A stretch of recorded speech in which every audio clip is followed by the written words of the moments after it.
I'm online now. So, hello everybody, it's Wendy and this is class number 5. So good to see you. Good to have you here. And we're going to get started in a couple minutes. It is right on the hour. I'm going to wait for everybody to arrive, of course. So, what should we do today? Oh, I asked you to print out some new notes. So I put the link in the Facebook group, in the TAP group, private one. It's a new set of notes. I don't know if I can attach a file in here. Let me see if I can do that. Yeah, I don't know. I don't see a place to attach a file. I can have polls and attendees, and I can...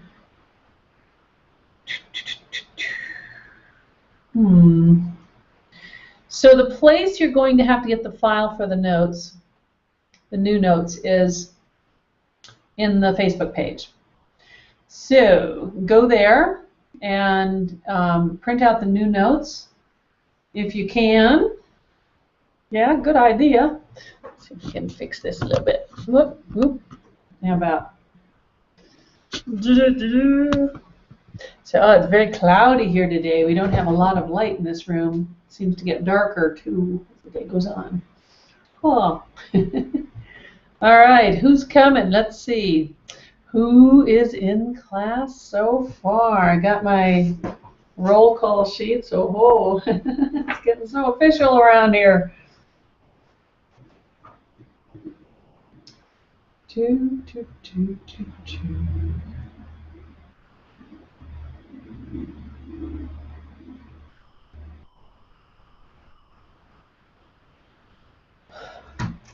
Alrighty, so we're going to talk today about the presentation for one thing. I'm going to go over the entire presentation that you can use with clients or in treatment centers or to other colleagues.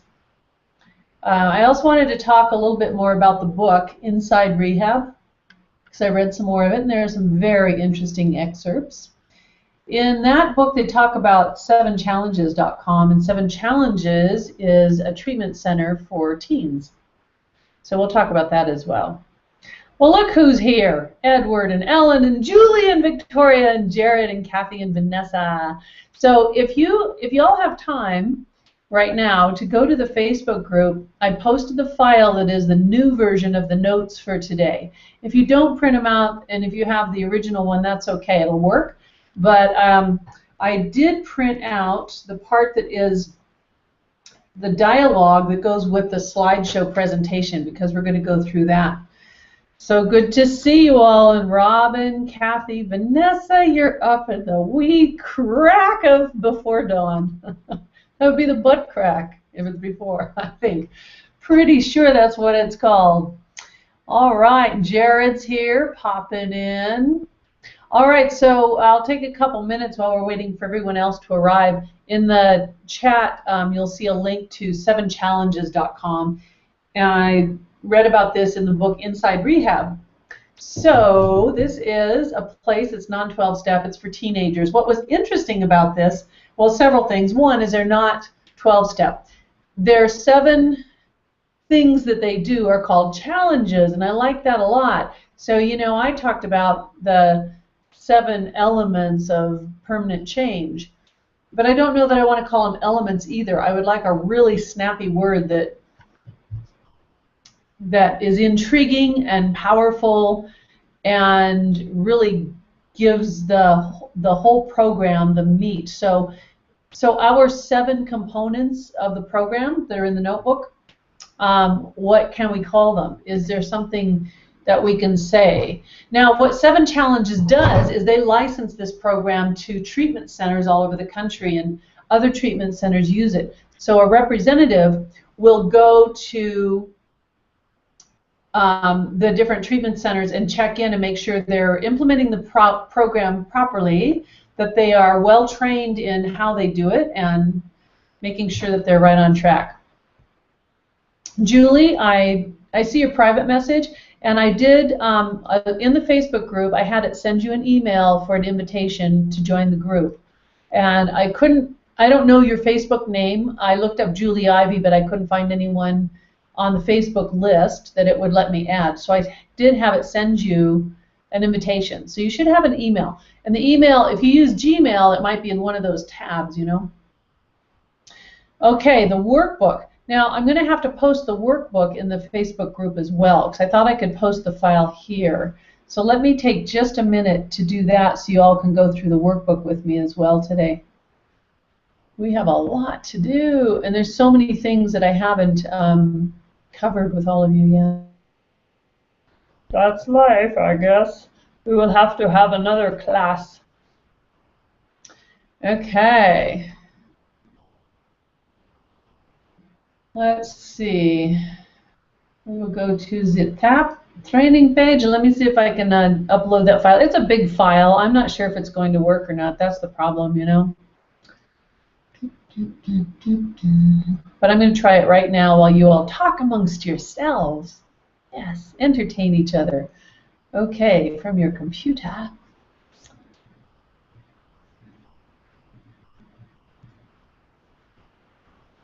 So the main thing about, let's see, about this workbook is I'm very protective of it. You do not share the link or give other people copies of it. You don't give them to your clients. You only give them the printed version, and those you need to buy from me. So don't make copies, don't make black and white copies, don't use any lower quality anything, and that's why I don't want you to copy it. I wouldn't want them to receive something that in any way waters down the quality, the feel, the look, or anything of that workbook and of the program and the work that you're going to do. So I'm posting the file. Oh, it's too large. See, that's what I thought. Dang it. That is the problem. The file's too large. I'm going to have to figure out another way to get it to you. Might be able to email it to all of you. I don't know. It's really big because it has so many pictures. Okay. Well, Kathy, you might want to get on Facebook just so you can be part of this group. I know it says you're the only one without Facebook. If you are not on the Facebook group, you're going to miss out on a lot of things. That's where I'm going to post all the announcements. That's where we do a lot of the mastermind stuff. Your accountability partners, meetings, business stuff, opportunities, all that. So I would say that you've got to be on the group, okay, in order to do a really good job. Okay, you ready to get started? Woo-woo! All righty. So I was just asking about the 7 challenges.com.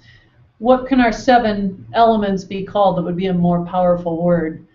You know, like there's 7 things that they're going to cover in their work with you. So something to think about.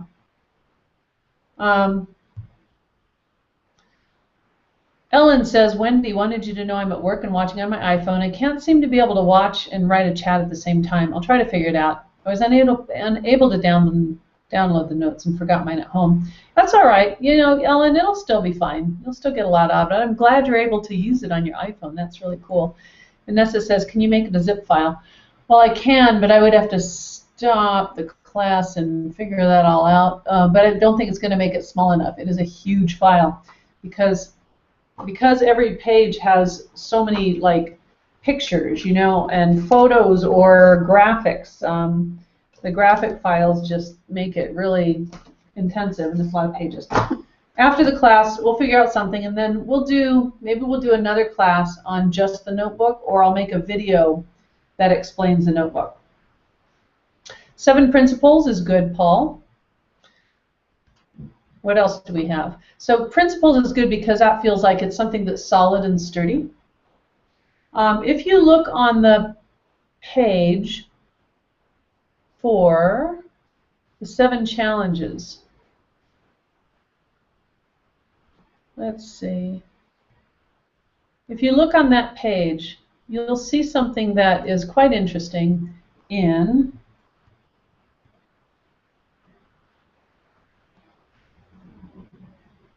Hang on. They're listed with, where'd it go? Oh, SAMHSA, SAMHSA, and this is an organization worldwide that regulates and registers treatment centers. So they're listed as an evidence-based program. And as you remember me telling you on the comments from the book, Inside Rehab, very few places have evidence-based or science-based. Even though they say they are, they don't do anything but 12 steps. But this is listed as an evidence-based program. They received a perfect score in the readiness for dissemination category, with the reviews stating, and this is interesting when you think about our program and this, it's clear, logically organized, comprehensive materials are provided to support implementers, supervisors, and administrators. The program materials, trainings, and ongoing support and monitoring work effectively to ensure a successful implementation. So one of the things that 7 Challenges says is they don't make their teens quit drinking or quit doing the drugs. They can come to the program without having quit. Uh-oh. Where did I go? Oh, there it is. Sorry. So they know that the teens are going to quit drinking or quit doing drugs, but they don't have to be all or nothing, and it isn't total abstinence before you can be in the program or even being in it, even if it's an outpatient program.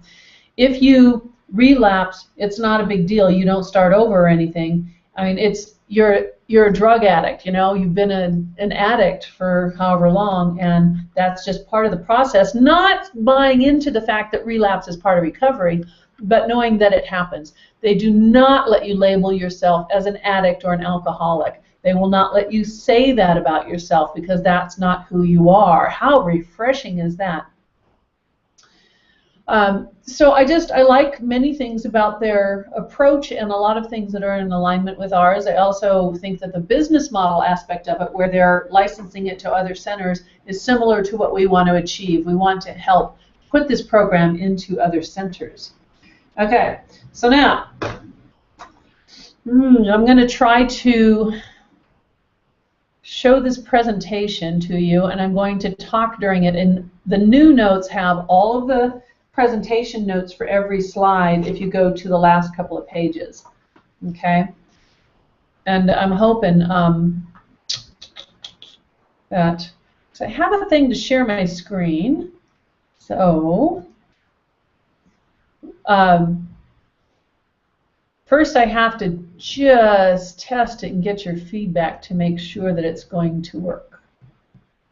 Okay, so if I go to share the screen, and now, we're going to share this, and I'm going to hit play. All right, so now I cannot see. Uh-oh. What the heck? What happened there? Huh. Okay, we're going to do it this way. So I'm going to assume that you can see my screen. And you're seeing the first slide, which says addicts deserve something that's proven to work. Okay, so now I am going to come back to the Google Hangout, and I'm going to ask you if that's what you saw, because I don't think it was sharing the screen.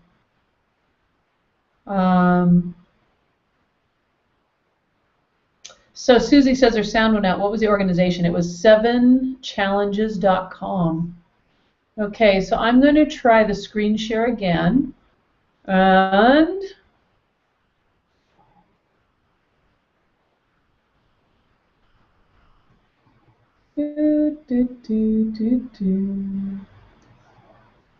all right, I see the screen share now. I think it's going to work. All right, so when you're doing this presentation, they're not going to see all the stuff that's on the sides and around this slide. They're going to see only the big slide, right? Hey, Mary, would you post that in the tap page? And we'll look at it here, but also post in the tap page so you can talk to it there. Okay, now, I believe you're seeing the screen share, and as soon as someone can chat into there and tell me they're seeing that screen share that is the first slide, then we'll get started on it. And again, your clients would not see all the other stuff. They wouldn't see the notes underneath. They will only see that slide when you do it. So just go ahead and type in that we are seeing that screen share. And I apologize because I think it's like really small.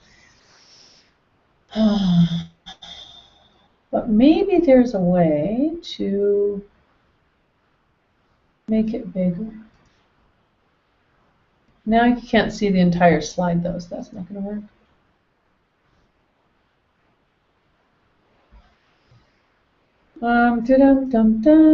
Whoops, that's not the first slide. Okay, so we're just going to have to do it this way. Yes, can see the slide and the chat. Awesome, okay. So this is a presentation that you can give to a treatment center or to clients. So I've made it so you can use it for both, but I'm going to separate it into two separate pieces. So it is specific to clients or specific to treatment centers. The notes that we have, if you have a Mac, when you get this, it's called Keynote file, on the Mac, you will see the notes if you're doing a presentation, but your audience will not, okay? So I think this is, I'm going to do this, it's going to take about 10 minutes to do it right now. It may take a little bit more. If you were giving this presentation to a group, you'd probably spend about 15 minutes doing it. So this one doesn't have any notes on the bottom. So you say, hi, I'm Wendy Friesen, and I am here to tell you about the Addiction Project. It's a very exciting worldwide movement that is training counselors and coaches and therapists and going into treatment centers to give them something new and more powerful that actually works. So this is science-based, it's evidence-based. Wendy's been doing this for over 20 years, but she's been focusing on addiction treatment for 10 years. And what we have discovered with hypnosis is absolutely amazing, and it might just blow your mind. So I know that many of you, oh, let's see, I have to change it here. Okay, there we go. I know that many of you have really been struggling with your addiction, and you came here because you do want something new, and you know they say that the definition of insanity is doing the same thing over and over again and expecting different results. So this time we want to make it work. So what I've been doing, and as I talk to you guys, I'm going to talk to you as if I'm one of you, that I'm not Wendy, okay? So what I have been doing is I'm a hypnotherapist, and I'm excellent in the field of helping people change their brains, change their subconscious mind, change their body, and we often get really miraculous results. So my skills as an excellent hypnotherapist are going to help you if you're struggling with addiction. Drugs or alcohol can be helped, and relapse prevention is a big component of what we do so that you won't be triggered to relapse. So I've learned a lot about the miraculous changes that the brain can make. When you do the Addiction Freedom Program, you are going to feel hopeful, and you're going to feel really inspired. You're going to give your brain, your mind, your body the experience of actually being free from addiction. And I know that a question you're probably asking is, can it really work for you? Well, when this program was created, Wendy decided that addicts really deserve something that is proven to work. Her son went to rehab 6 or 7 times, very expensive, $30,000, $40,000 each time. And they're all 12-step. They all use the AA model. And did you know that AA was created 80 years ago? It was a book that Bill wrote 80 years ago because there was nothing else available. The problem is that it's based on you being powerless, believing that relapse is part of recovery, having no expectations of the future, knowing that you have to hit bottom. When you go to the meetings, you're surrounding yourself with the pain and the misery and the guilt of others. You are diseased for life, and there's just no modern science or discoveries that are included of how the brain works in the 12-step program. So There was a man who used a CD of Wendy's that was just a 12-minute thing that was taking you into the future, into a time when you solved a problem. Well, this man had a cocaine addiction that had destroyed his life. For 13 years, he lost his family. They wouldn't talk to him. He'd been in trouble, had no job. His life was just trashed. He listened to this hypnosis CD that took him into the future. It was a very short method, but the hypnosis actually clicked for him, and from that day he didn't use cocaine again. That was it. It was done, and he knew he was done, and he was so solid on his commitment. So 6 months later, he let us know that he had quit his addiction and he had gotten his life back together and his family was back, and he was very, very happy. I know that sounds like a miracle, especially understanding how hard you have tried to overcome your addiction. So, you know, on this slide it says if what you're doing doesn't work, do something else. But people keep going to the same program at different addiction treatment centers, doing 12-step and AA and getting all the steps. And for them, if they relapse, even at one drink, or they use drugs or smoke pot or whatever one time, they have to start over from the very beginning as if they've made no progress. So, does rehab work? And how many times do you have to go before it will work? Boy, the cost is amazing. There is something that people don't know about rehab. When you go online and you start looking at rehab centers, you're probably going to end up with brokers first that you call. It's going to look like they have some lovely rehab centers or a wonderful referral service, and they really care. They're just brokers getting a huge referral fee. When they send you or send your name to a treatment center, they might get $5,000 or $10,000 as a referral fee for sending you there. But most people don't know that. So Passages is a very expensive treatment center that costs about $80,000. They have a team of hypnotherapists. They have a very high success rate that is very well tracked, about 85% long-term success with drugs and alcohol. But it's very expensive. They have acupuncture, massage. They believe that you're not diseased and you're not an addict, and they help you to focus on what you are becoming and who you are and what your identity is as a wonderful person. However, most of the others that use 12 steps say that you're damaged, you're diseased, you will always have this disease. Your future will be filled with struggle, even years later. You will always identify yourself as an alcoholic or an addict. Some people they will label as high relapsers, and they'll tell you, oh, it's, you know, you're going to relapse during the holidays. That's a really scary time. It's really hard for people to stay clean and sober during that time. One of the rehabs that Wendy's son went to when he was leaving the rehab after 30 days, and after having paid $28,000, they told him and all the people that were leaving that next day that only 1 in 12 of you will be clean and sober in 60 days.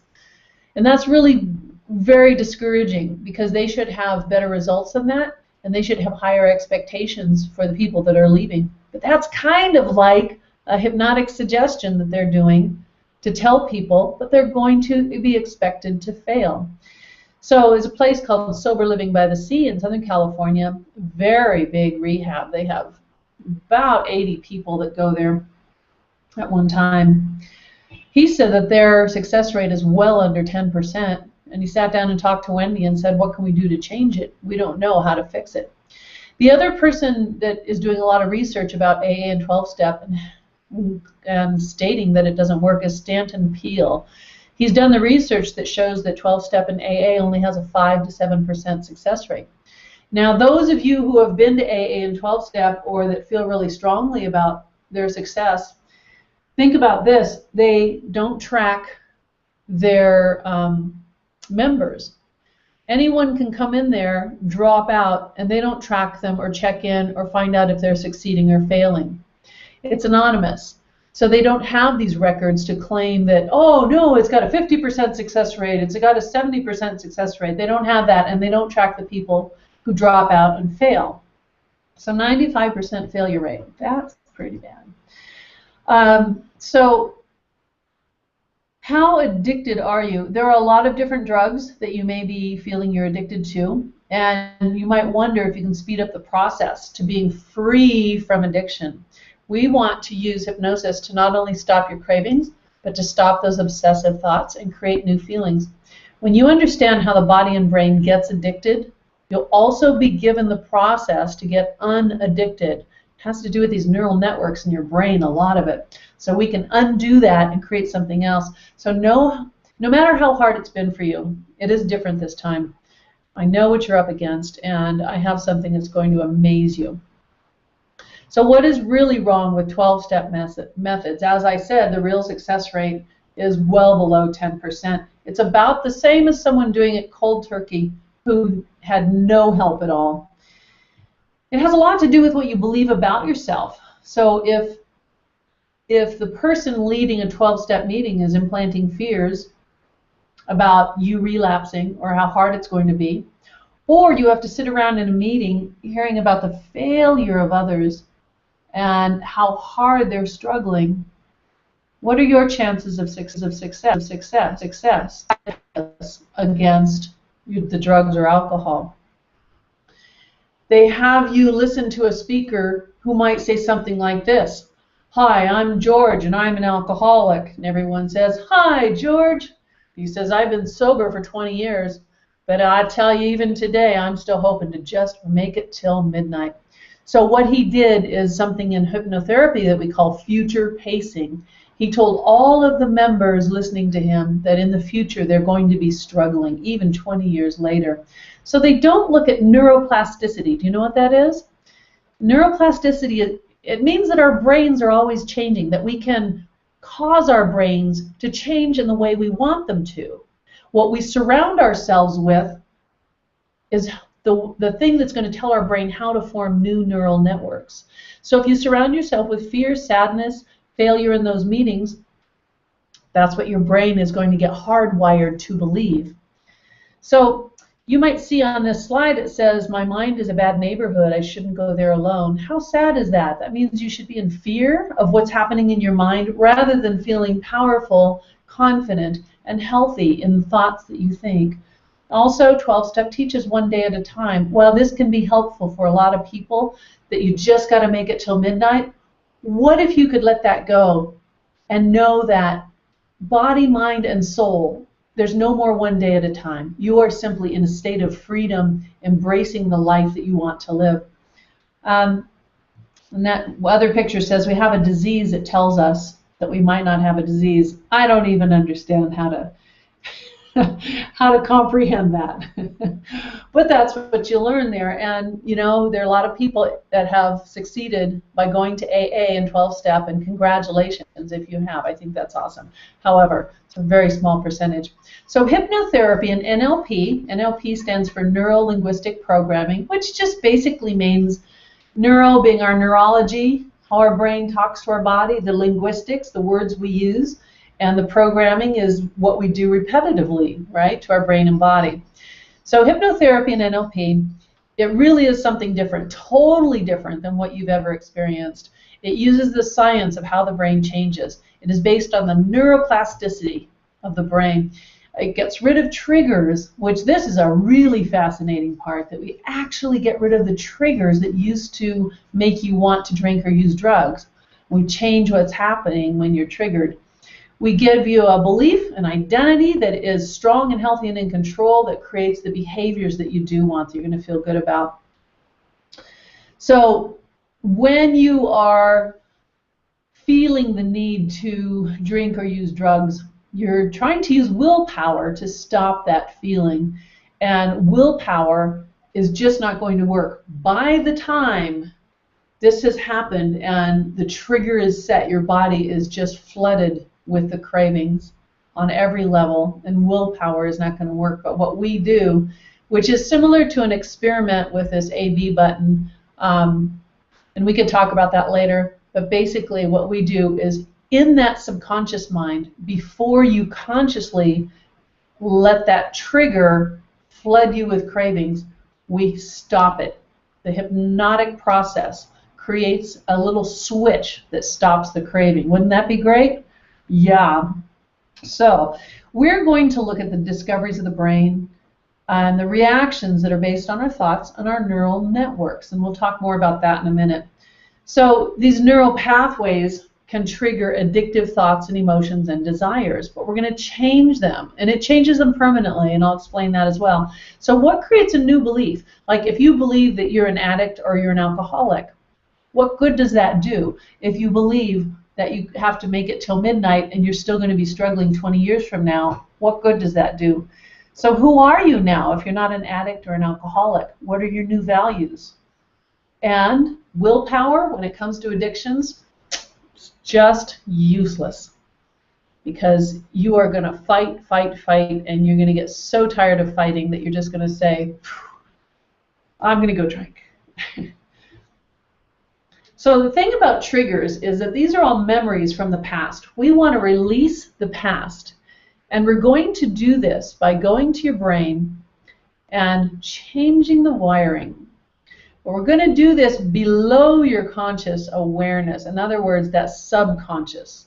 So a trigger is something that you might see or smell or hear, or something that's an association. We have a lot of research that tells us that the environment that you're in will cause you to be triggered to want to use drugs or drink. But what we're going to do is we're going to release the trigger by changing the reaction to it. And we can do this with hypnosis. We have been doing it with the Addiction Project for over 10 years. We know it works, even on the most hardcore, hopeless cases. We're going to go into the emotional events that have been causing problems for you and resolve them and release them. We're going to find the link to some of the memories from your past that are triggering you to drink. So an interesting example is one of the clients that had a horrible alcohol problem, and she was like 40, 50 years old now. And what she had done was called regression to cause. So she was asked to go back to the first time when she had an association with alcohol, something that linked her to that need to drink. Now, when a hypnotherapist does this, they're just asking the person to go back in their mind while they're in trance to a very early time that had something to do with alcohol. For this woman, when asked, where are you? What are you experiencing? She says, I think I'm about 2 years old. Good, and what are you feeling? And she says, I think my mom is holding me. I feel good. I feel good. My mom's holding me. Okay, what happens next? She says, oh, I don't know. Something's happening. I think I'm on the floor now. I think my mom put me down, and I'm crying. I'm really scared. Why did she put me down? So she's re-experiencing this from her adult self and her adult awareness, but she's also experiencing what happened as a baby.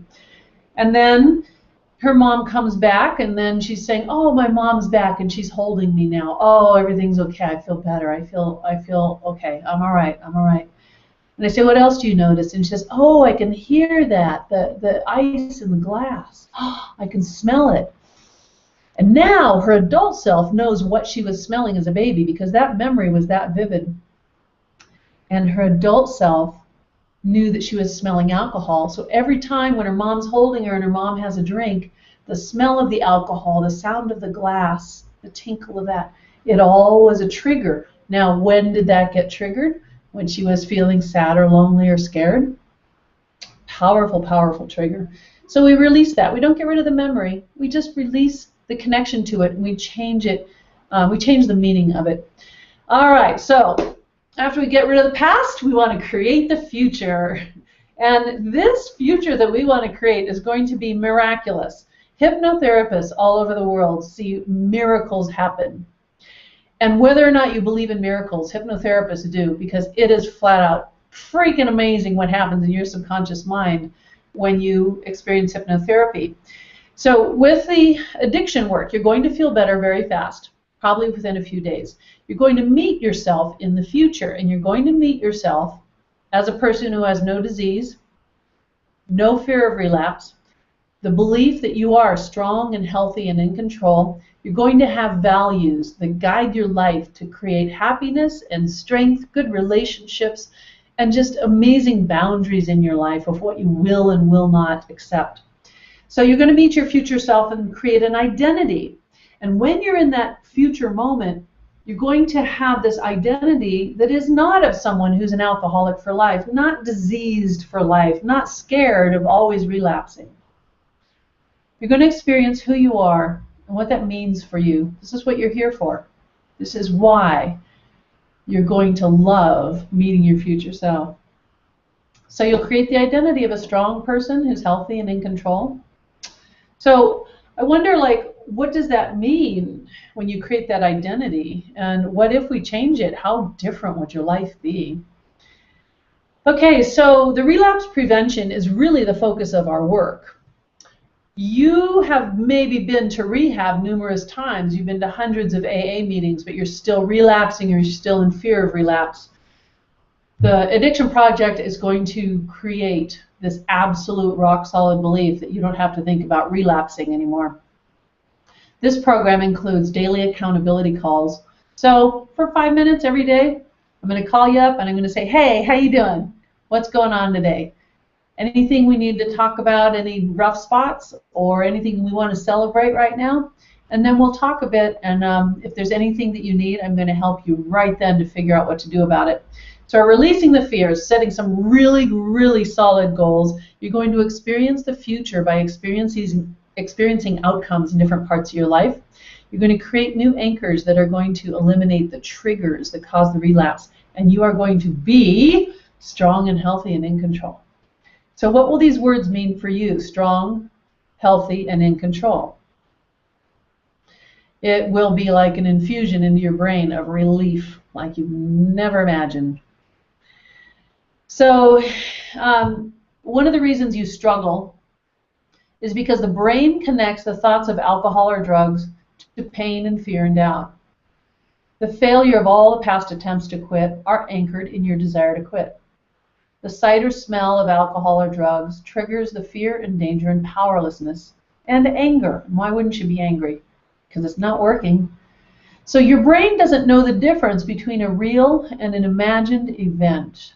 In other words, logically, analytically, you know the difference, but if we create an imaginary event in your future, if we go 1 year in your future and we create this imaginary event that you are doing awesome things, you're feeling good, you're in a great relationship, you've connected with your family, you have a business or a job that's doing well, and you just feel really solid and you haven't thought about drugs or alcohol for a whole year, we create an imagined event.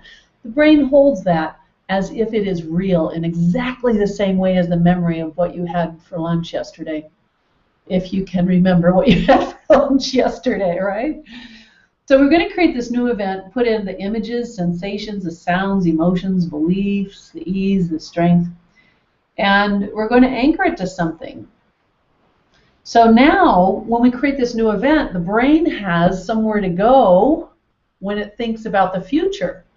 And when you think about it with the 12-step and AA model, they have you dwelling on the past, dwelling on the fear, but now we're going to give your brain somewhere to go into a really good place. So we're also going to create an anchor that is going to make you love drinking hot tea or bubbly water or juice. We'll create an anchor that makes you love to exercise and accomplish really good things and feel really proud of yourself. How many of you would like to feel that? Yeah, everyone? Cool. We can do it. So here's just a little interesting example of how this might work. If alcohol is your problem and you see alcohol, or you see the bar that you usually have a drink at, or the person that is your drinking buddy calls you, or you happen to smell alcohol, this triggers your brain to send the neural pathways, the neural activities to all the things that are associated with what you love about alcohol and you want to drink. Or with the hypnosis work that we're going to do, if you are triggered by the drugs or alcohol, any memories or any thoughts about it, we created new neural pathways that went to a totally different identity and belief and future memory about you being strong, healthy, and in control. So seeing it will make you stronger. It will make you feel better about who you are and even more sure that you don't need to drink and you don't need the drugs.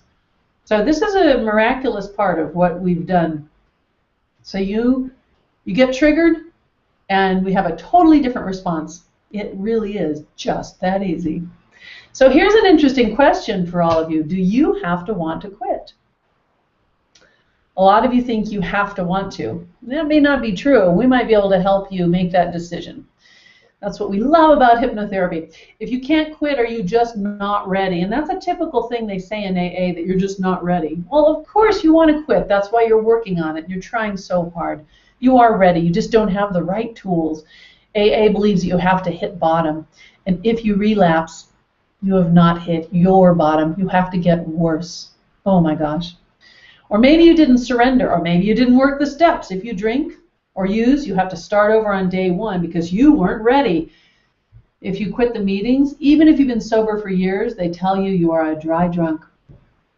It's quite amazing. What else have all of you heard about the AA and 12 steps, the things they say about you? You know, they're meant to be good and be helpful, but they're all pretty negative. And remember, this was created 80 years ago. Why wouldn't we use something that is science-based, that's based on the discoveries of how our mind works, how our brain works, how our body works? So now, expectations. You know that you become what you think about most of the time. You know that thoughts are things. We know that. That is science. It is not just a nice airy-fairy phrase. What you think about, what you focus on, causes your brain to activate the neurons that create the neural pathways that connect together and cause those connections to create responses to your thoughts: happiness, sadness, fear, joy, pride, guilt. Whatever they're connected to, that's what you're going to get. So just think about it. Do you expect to struggle? Or what if you expected to feel strong, healthy, and in control? So you know what Buddha said? He said, all we are is the result of what we have thought. The mind is everything. What we think, we become. So now you think about surrounding yourself with some of the difficulties of an AA meeting. 90 meetings in 90 days. Some people go to 2 meetings a day. You're surrounding yourself with a lot of fear and doubt and failure. So the connections in your brain are made, and then they're reinforced with repetition. Doing hypnosis one time is very powerful, but in our program, you're going to do a lot of repetition. So if, for instance, if you join us for the 1-month intensive, you're going to have a lot of private sessions, and you're going to be listening to hypnosis recordings at night and in the morning, and they're all different ones that are going to help wire the brain and use the repetition to give you the effect that you want.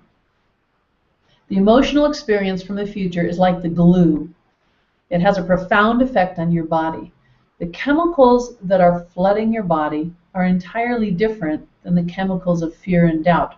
These are the chemicals that are activated from a future memory that is of you being proud, in control, strong and confident, totally free from the addiction, and your brain is actually going to be triggered to believe that you quit a long time ago and it's not a problem. It's so far in the past, it's not even a big deal. So the mental, physical, and emotional response is supported by a chemical state of power. And you know, with the 12 steps, you are powerless, right? We're going to go for power. So it's going to be a really new experience for you. And it is a new day. It's a whole new era. This is amazing, life-changing work. And it really does work. You can get clean, sober, and happy. You can inspire others to be in control. Or no, I'm sorry. You can inspire others by being strong and healthy and in control. So the Addiction Freedom Program, as I've said, it's not new. It's something that's been proven and tested with people all over the world, and people who are feeling absolutely hopeless, who have failed at rehab, given up decades of their life. So now I want to give you the opportunity to make some decisions about what you're going to do. I do want you to get your life back, and I want you to live a happy life. I know that we can do this. So there's a few ways to do it. One way is to join me for the 4-day group intensive. So this one is 3 to 4 hours a day, and we start on Thursday and we go through Sunday. Lots of time for you to really go through all the mind-changing and body-changing processes. And then you're going to get a call from me every day after that, and we're going to work on whatever issues you need to work on. If you feel you need private sessions, we can add those on after the intensive. The next thing you can do is a 1-month private intensive. So this one is just you and I, and we're going to do a lot of private sessions. This one, I mean, when you compare this to what it costs for rehab, which is $25,000 to $40,000 for 1 month, or like Passages, that's $80,000 a month. This is an amazing, amazing thing to invest in yourself for, and I'll show you the prices in just a second. But it is a great way to get the most intensive personal care you could possibly imagine. But if you need longer care, and a lot of people feel they really want to be more supported, we can do the 3 months. It's still private, a lot of private sessions, still daily calls, or the 6-month program, which is really a life-changing plan. So it's well beyond just getting over your addiction. It's having the full support, knowing for 6 months I'm right there holding on anytime you need it, but we're also going to work on a lot of other life issues and get you to where you are really a thriving, happy, purpose-driven human. And I think you will like that one a lot. Let's see. This is not the one. Ignore that. Okay, so this would be the next slide you would show them. So here's what it is. And this is going to seem just really, really reasonable compared to the rehabs you've either gone to or you're considering going to. These, in the 1-month intensive, the 3-month, and the 6-month, these are all private sessions. You're not going to be in any groups. The 1-month intensive has over 15 private sessions, plus the entire workbook that we're going to use, which you will love, plus the MP3 player that has all the hypnosis sessions you can listen to help you get to sleep at night, to feel great when you wake up, to work through some other stuff. $2,900, 3 months, it's $5,800, and 6 months is $6,500. It's a drop in the bucket for compared to what you do in the rehab centers. And you know, in the 30-day rehab centers, they get sometimes 1 or 2 private sessions. And a book that I was recently reading called Inside Rehab, where they interviewed people from hundreds of rehab centers, the people said, I got 2 private sessions, or I saw my psychologist 1 time in the month. And one of the times they just asked me if I had done my homework. There wasn't anyone who knew anything about me or cared enough about me or gave me any tools for relapse prevention or helped me deal with the future. Now, the other way to do this is if you cannot devote that much time and you feel pretty sure that you're the right candidate for this, you can do the 4-day intensive workshop. This is with other people. It's a small group, usually less than 10 people, and it's $2,900 for the 4 days, but we're going to work together from about 3 hours to 6 hours a day. Like Thursday and Friday will be about 3 hours in the evening, and then Saturday and Sunday we'll do about 4 or 5 hours each day. So it's a 4-day workshop, and we're going to just blow through your issues and your stuff and get you strong and feeling good.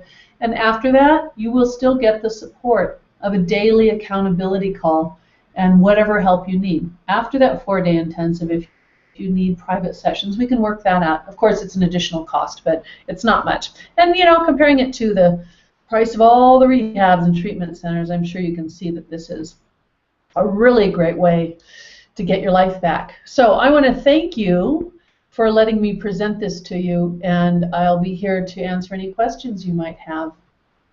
Okay, so now, how do I end the screen share? There we go. Yay!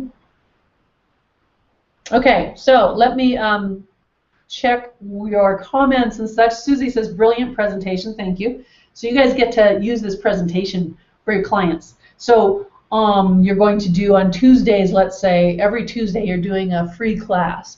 So you might give this presentation in the first 15 minutes of the class. Looks like it took longer than 15 minutes. Wow, that was probably half hour, huh? Whew. You could shorten some of the things, but you want to have notes that give you the bullet points of what you do want to cover. So then, if you did this, let's say you got this down to a 20-minute presentation, and then the rest of the evening is doing a hypnosis session with them, answering questions about hypnosis and getting them all excited in the back of the room. Whether your free group of people is 5 people or 10 people or 100 people, you've got to have a way for them to take action that day. And if you say, now, you know, obviously I'm only one person, and my schedule does fill up because the work that I do is very, very popular, shall we say. But I want you to have the opportunity to do this, and I know that people usually want to do it right away. So in the back of the room on the tables, there's 4 different sign-up sheets. One's for the 4-day group intensive, and I max out at 10 people. And the other is for the private of 1 month, 3 month, or 6 months. So you can choose what you like the best. Okay, notice my conversation and my language there. That's you have to be willing to close the deal with the right words and language. You choose which one is going to be the best for you.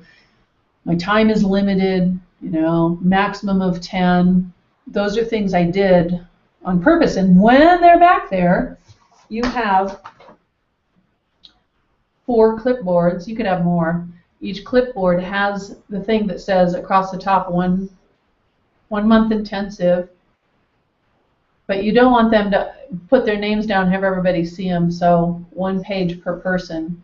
So if they grab it, they can fill out their information to join that, and they can pay you right then. Or if they can't pay you the entire amount, tell them you'll do it.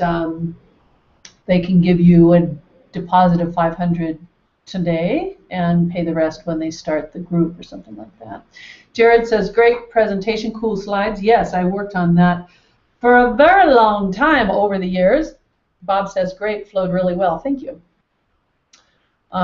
Susie says, double bind. Yeah, yep. Susie says, is there a 4-day group intensive that leads into one of the other packages? You can do that for sure. And you might want to mention to your potential clients, after you do the 4-day intensive, there are some people who feel like, well, that really got them where they wanted to be, but now they need some private sessions to work on a lot of other issues, because you know what? We all have issues, don't we? Who here has issues? Oh, yeah, we do. Make it happy. Have some stuff in there that's going to make them smile and giggle in there.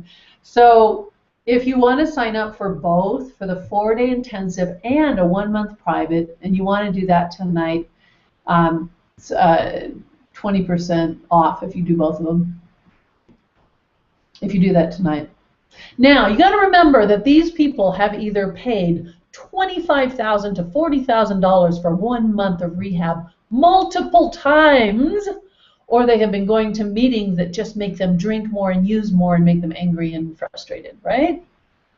Okay, so remember, they're already looking at this going like, oh, that's a great deal. Now I want to tell you what Rational Recovery was doing. It's a very famous organization in California that consists of 2 people, Jack and Lois Trimpe.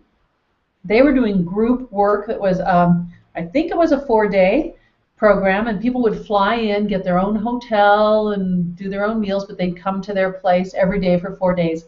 And I think it was around $3,000. They had I want to remember correctly, but I don't. It was 30 or 40 people that could come to this. And they were sold out a month in advance every time.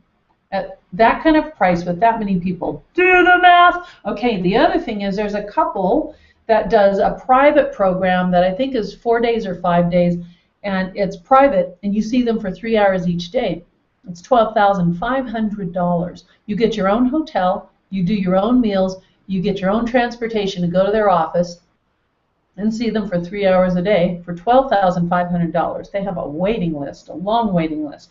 So realize that these people really know what is up.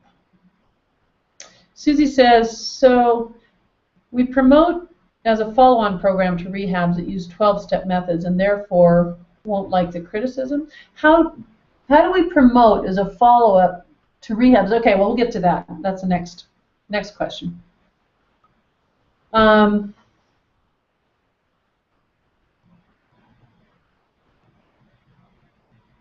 Chat.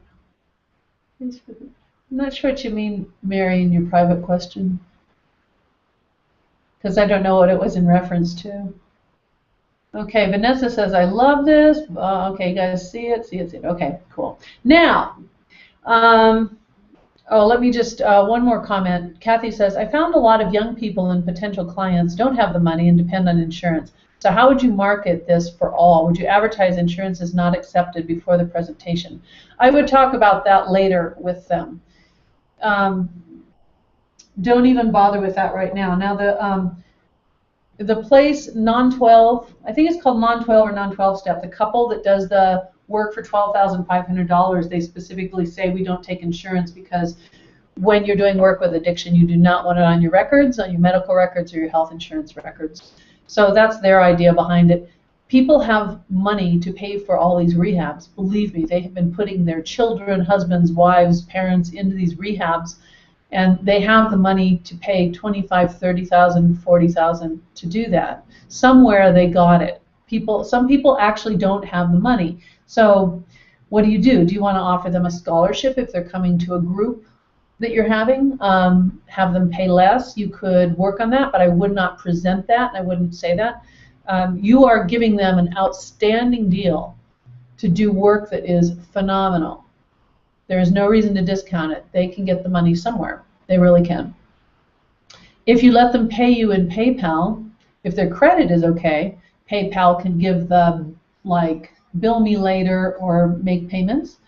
You know, if they have credit cards, they have a friend who loves them who has a credit card, and if there's someone who has been following their addiction issues that can plunk down $3,000, man, they would do it in a heartbeat, because you don't want to keep sending someone to rehab. You also don't want to know how much it's costing you to have this person continue to be an addict and be a non-productive member of society.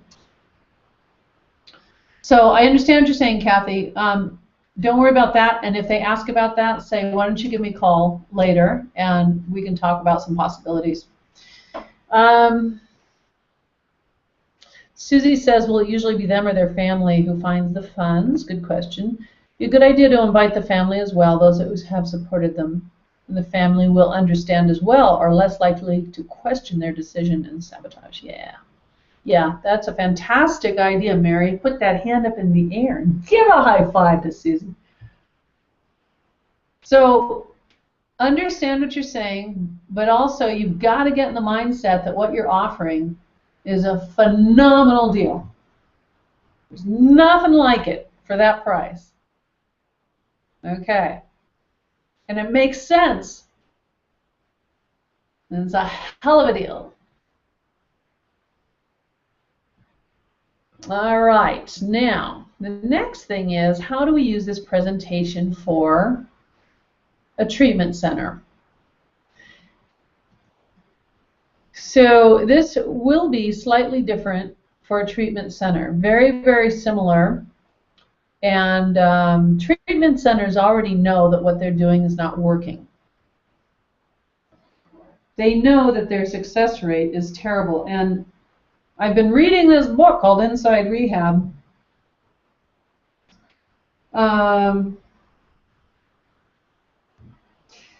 They know that their success rates are low because they do send evaluation forms perhaps to some of their past clients, not all of them, but some of them. And they either aren't interested in doing anything better, or you're going to convince them that they will be interested in doing something better. So you can soften up the language, like if you're talking to the general public and you're saying the things I just said, for a treatment center, you might say it more like this. So one of the things that's been a real struggle for treatment centers is using a methodology that has no science and it's not evidence-based. And I know that you've probably heard, because you're in the treatment business, that most of the centers out there aren't using any evidence-based methodology. And a lot of the addiction counselors that are doing the work, they're so poorly trained with great intentions, but poorly trained and underpaid, and the turnover is more than fast food restaurants. So there's a lot of challenges and difficulties in having a treatment center, which you are aware of, I'm sure. So one of the things that you do know is the success rates are often well below 10%. You might be doing a little bit better than that, but still, wouldn't you love to have your clients getting success rates of 70 or 80%, telling their friends and sending you more referrals? So now, the point is that you're going to appeal to them more from the business side of it. And you can talk about most treatment centers, as you know, blah, blah, blah. But also what you're going to enlighten them about is the triggers, the neural pathways, why their clients are failing. And from this book that I've been reading, it says that all of these people that she's interviewed that have gone through, and she interviewed people from 100 treatment centers, they said they don't do anything with relapse prevention. They don't even talk about relapse prevention.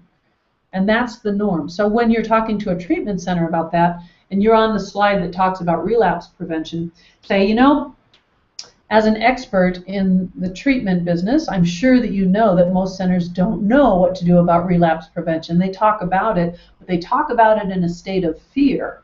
So when the client gets out, they still don't have any real tools to get rid of the triggers. They know about the triggers, and they know they're going to be there, but they don't have any way or any idea of how to get rid of them. And that's what I want your clients to go out of here feeling, that if there is something that is a trigger, it's going to create an entirely different state of mind, and it's going to make them feel this enormous sense of freedom. Now, many of your clients have been to other treatment centers, but when they leave yours, and they leave there with the confidence in the tools and knowing that, you know, relapse is not part of recovery, they're going to tell their friends, and they're going to say, this place I just went, oh my gosh, what a difference. I have never felt so good and so sure about not relapsing. And think about how happy their family's going to be to hear that, and their friends, and they're going to be working and doing good things. So then you want to talk to them about different clients that we have had in the Addiction Project. And you want to say, you know, one of our clients from the Addiction Project, he used just the program on CD. It was self-guided. There was no support with it at the time, so that's the only program we had in the beginning. But he had, for all of his adult life, gone in and out of rehab. He felt at 50 years old that it was totally hopeless, that there was absolutely no way that he was ever going to get on top of this alcohol problem. And his life was basically, you know, trashed as it is for an alcoholic. He listened to the CDs. He quit drinking. He's been sober for over 10 years. But what happened was, when he listened to the CDs, it kept putting him in these future moments where he was accomplishing things and challenging himself and feeling that strength. And he became an Ironman triathlete, and he travels the world doing Ironman triathlons.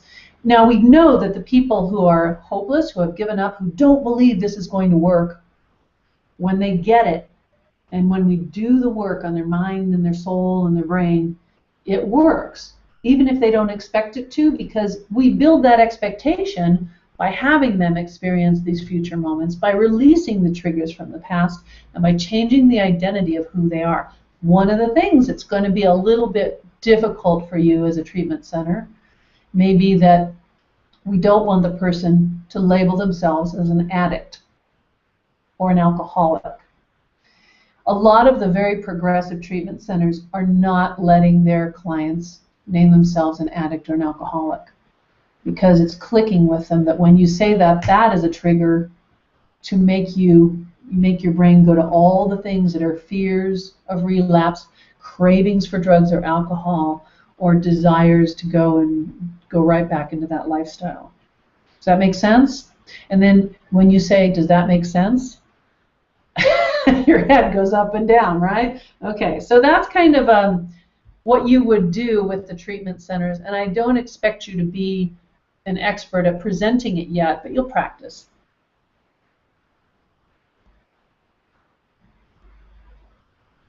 Susie says, our biggest center over here is the Priory, where our celebs go, and I noted on their site they talk about follow-up for a year. Do you know if this is a positive quality? From reading the book Inside Rehab, the follow-up is very, very minimal. It could be that you attend an outpatient program if you live in that area, and that might be one meeting a week, but it's going to be like an AA meeting. It could be a phone call once a month. I know my son, for all the rehabs he went to, one of them was really good. It was a science-based place.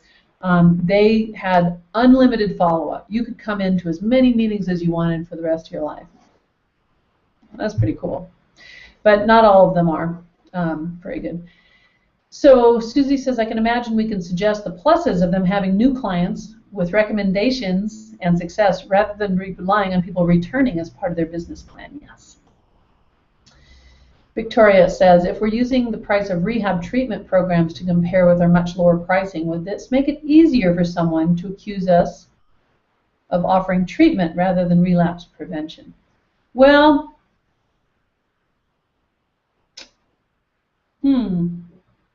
interesting. So it depends on how you frame it. So if you say you've already been to treatment centers, you already know how to do that and how to quit, and you probably have quit now, but you're just white knuckling it every day.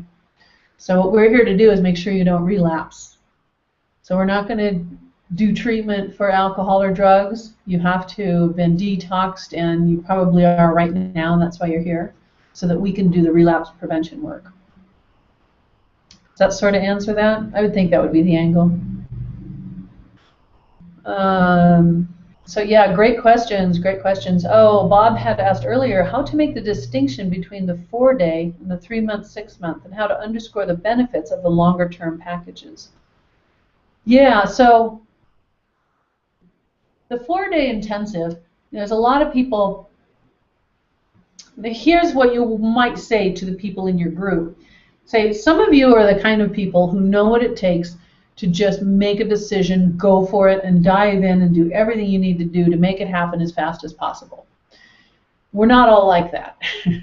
Some of us kind of procrastinate. We like to go around and learn a lot more, and we want to experience a lot more along the way.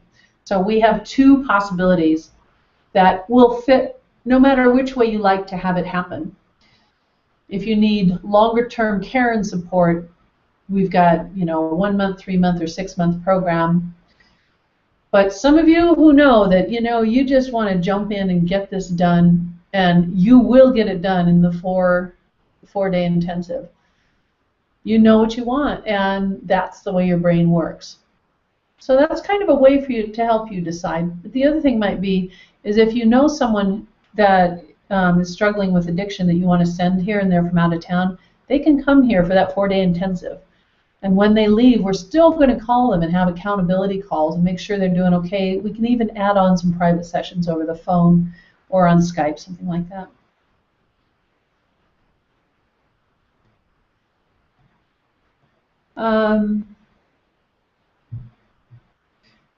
Susie, what do you mean? So highly unlikely to be doing what we're doing? I don't know what that's in response to, but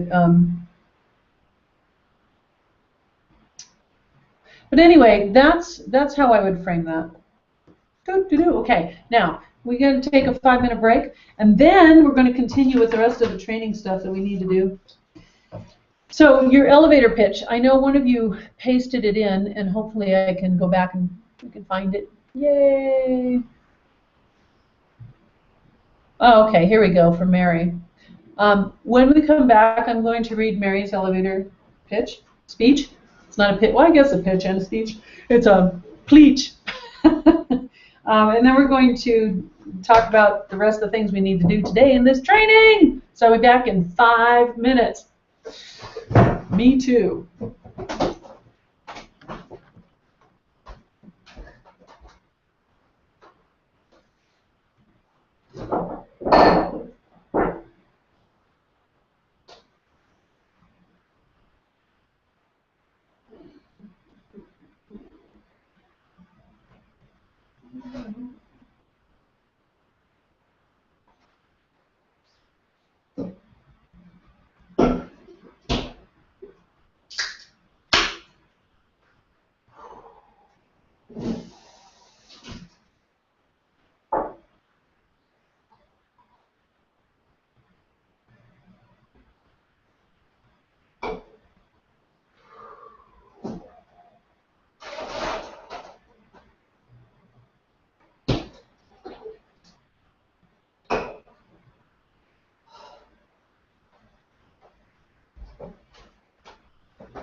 Surprise, I'm back.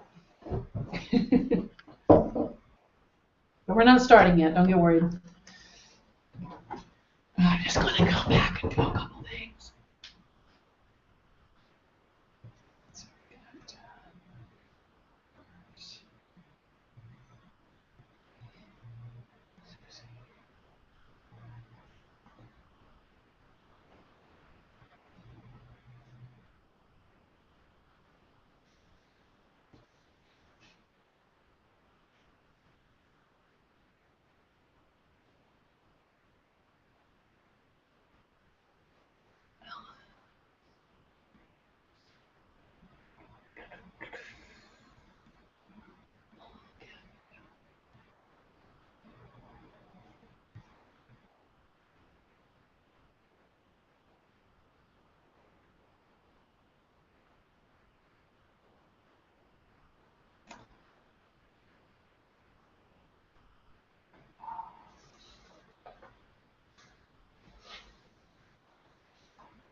Okay, I think our 5 minutes is about up. Ding, ding, ding, ding, ding. Class is back.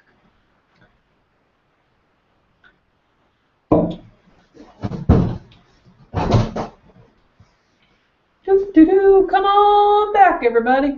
All right, let's talk about our elevator speech. Because again, if you haven't heard me say it before, no matter how good you are, no matter how strong your work is, no matter how brilliant you are, if you can't tell somebody in 30 seconds what you do, what makes you an expert at it, what makes it so brilliant, and you end it really strong, they're not going to have the confidence in you to continue. Okay, here's what Mary says. And I'm not sure if Mary's still here or not. I hope so. Because I think she might have said she could only be here for the first part. But anyway, I'm going to read it. All right, ready? I'm Mary Dempsey, and I'm an addiction freedom specialist. Ooh, so that's a very nice opener. That nails it. It says exactly what it is. I work with people who struggle to get free of alcohol and other addictions. I'm excited to bring this fresh approach in the healing of addictions to Ireland. It's the brainchild of Wendy Friesen, an amazing hypnotherapist in the USA. Thank you. Her work gathers together the new insights of neurology and the brain sciences, hypnotherapy, and NLP to create a fresh, more effective approach on the treatment of addiction.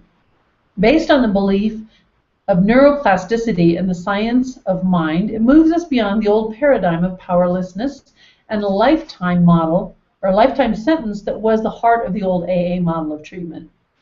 The combination of these insights and my spiritual approach to healing fuses into a formula that literally unlocks the prison of addiction, where the person is finally free of the pull of the chain of addiction and the fear of repeated relapse, free to be and experience their true self, often for the first time, and live their life filled with joy, health, success, and fulfilling relationships. They no longer get up in the morning dreading the possible failures ahead, and instead they find the day isn't long enough for all they want to create and achieve. My starting point is our original self. Our essence is one of goodness and even magnificence. I believe we're all addicts, susceptible to cultural, religious, and family conditioning, but not bound by it. In this way, I believe we're all addicts, part of the human condition to some degree or another, and it's this conditioning that blocks us from knowing and believing in our true selves and our magnificence. Well, Mary, ooh, that's a mouthful. That's awesome. Great writing. And beautiful message and great thoughts. Way too long. Person in the elevator came to their floor. They're already in the parking lot in their car putting the keys in. So got to tighten it up. What you need to do is wordsmithing. Wordsmithing is get rid of everything in there that doesn't have an impactful meaning. It has to be short statements that get your point across. So you've got great stuff in here that needs to be tightened up. So that every statement you make lands, boom. So you started off strong, the ending, it's okay, but what you want it to be is something that just has that punch at the end as well. So shorten it up, tighten it up, and get the phrases in there that are going to just blow them away. Okay, so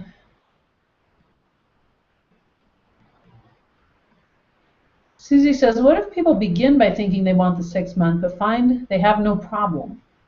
Refund requests if they wish to discontinue. No refunds. Absolutely not. You're only rewarding them then for quitting or failing. The 6 month program, if they decide that it's not for them, they can come back at any time to use the rest of their sessions. Maybe they could have a credit towards some future sessions, possibly. I don't know. I would not give any refunds. And you know, in the last 3 months, you're seeing them once a week, so it's not like you're seeing them that much. People go to counselors and psychologists for years, every week, right? They do. One of my very first clients that I ever had was a woman who had been seeing a counselor for depression or a psychologist for 2 years, every week, and she hadn't gotten any better. Nothing changed. She's still depressed. And I thought, whoa, who am I to be helping her? I don't know what to do. I'm new at this. Hypnotherapy can't do that. In 2 weeks, she said, I don't know what happened. I'm feeling so much better. I've never felt this good before. After a month of her and I working together, says this is the strangest thing. I went to this psychologist for 2 years. Nothing changed. And in 1 month, it's like my whole life has just opened up. So remember that what you're doing is something that they do want. They're not going to back out if they love you and if you're doing good work. They're going to really appreciate the support. Some people are used to that and actually want that because they're going to have all kinds of life stuff that comes up. Just like coaching, you know, people love having a coach. They talk to them every week. Right? Okay. Vanessa says, remember, it's Ireland. Yeah. Oh, Mary is here. Okay. Well, what would you say is different? What would you say is different about it being Ireland?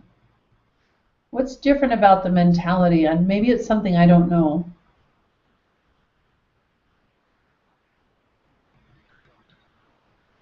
Yeah, so what Susie says. So what if they're done in 2 months or 3 months? If you ever need to come back, you have sessions that we can book, no problem. I'm here for you. Life throws all kinds of weird things in your way, and when you need some help dealing with them, I'm here for you for sure. So we'll just, you know, pick up the work when you're ready, something like that. And it was such a deal. It's only $6,000 or something.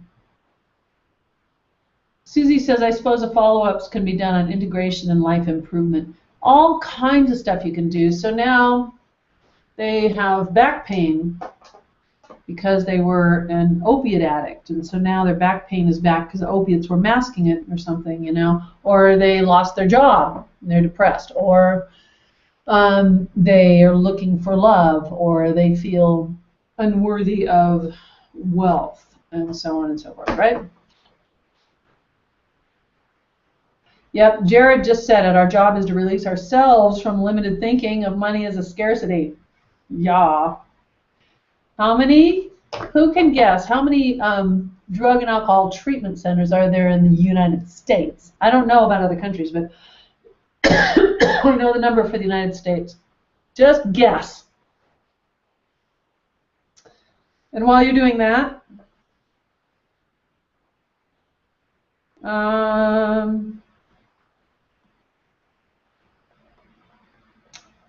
let's see. There's some information in the notes about heroin use. I'm not going to get into that. We've already talked about that.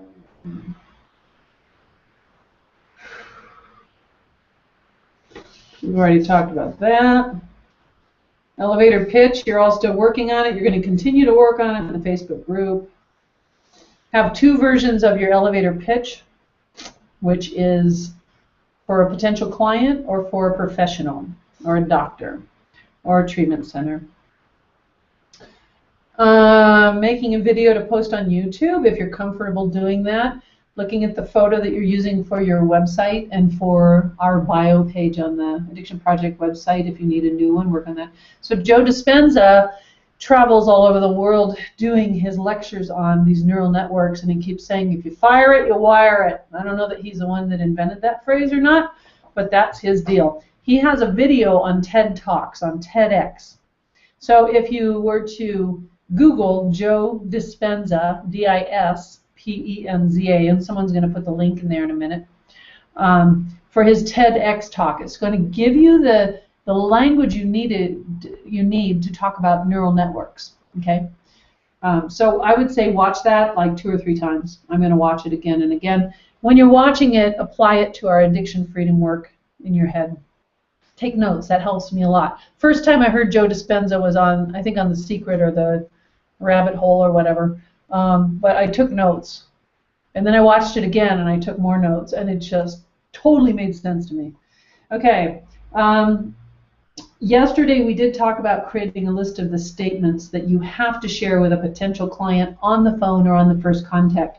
Have you made that list? Have you worked on it? Even if it's not totally right or ready, I want you to do that. That's still going to be your homework, is making that list. And I'll check in with you to make sure that you've done that. Things that you must say to them, points that you have to make, okay? things a client must hear from you. And that, there is a final exam coming up that you guys are all going to be taking. I'm going to give you a few days. And we'll see how smart you are. Look at the section in your manual about thoughts or things. Oh, in the workbook. It's in section 5 that you will see when you receive the workbook. And I will figure out a way to get you the PDF version.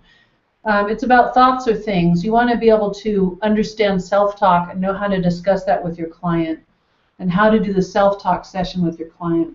So that session, when I do it, and I believe that you'll have a script for it, or you're going to be able to listen to the audio.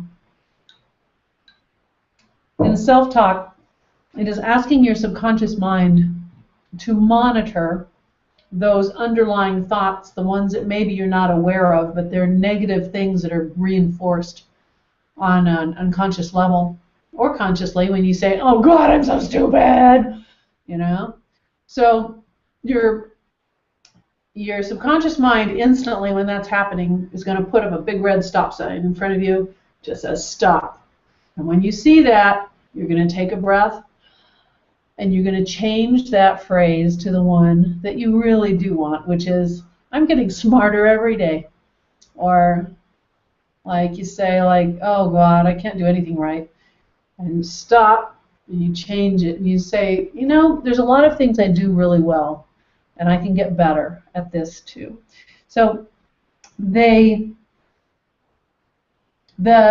session makes it happen automatically. That's what's nice about it. Okay, so it's not just telling someone to change their self-talk. It's happening automatically. Vanessa, you need the manual. I know. I'm going to work on that. I'm going to figure out a way to get that massive file to you.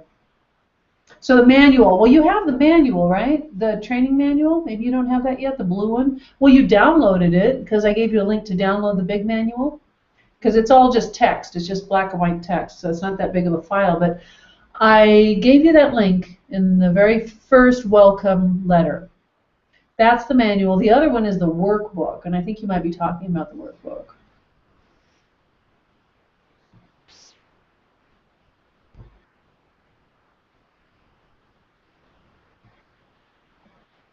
Ah, Jared says, I'm Scottish. We're similar to the Irish. Be really practical. Pull no punches, and you'll be well received. Oh, Bob says, I'm waiting for you to accept me into the TAP group. Well, every request that's on that TAP group that is one of our, well, there's Julie Ivy now, that is one of our members, I thought I had accepted. But let me just take a look right now. So there's Julie. Oh, Bob Bees. Is that your last name? Bees? It's not what I have here. Oh, it is. Oh, jeez. There you are. Sorry about that. Okay. You've been accepted. Oh, acceptance is good. Okay, sorry about that. All right, where was I? And then the other thing is on honesty. You're making commitments with your client to be honest with you, and that is a really, really tough thing for them, but you're going to work on that, because that's going to serve them well.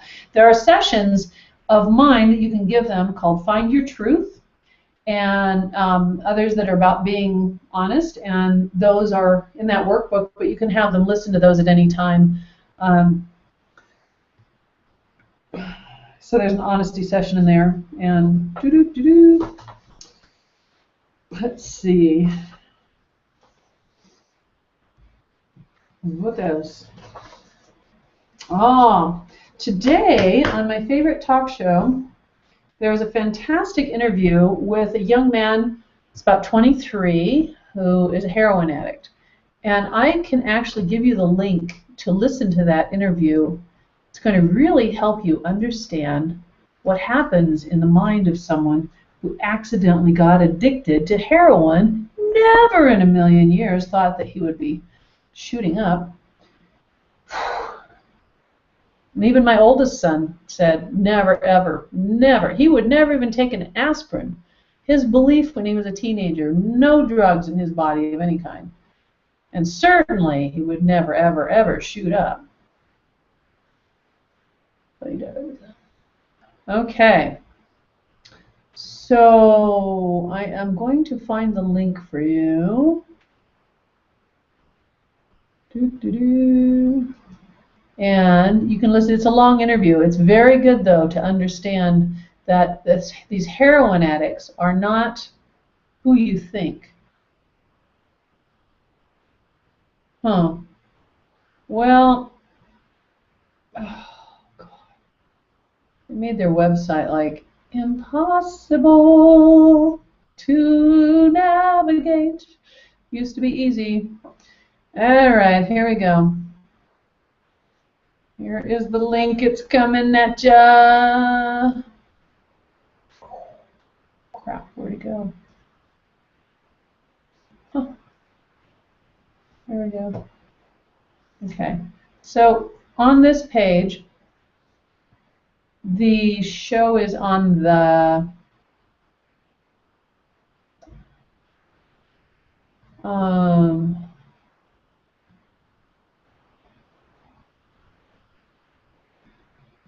where is it?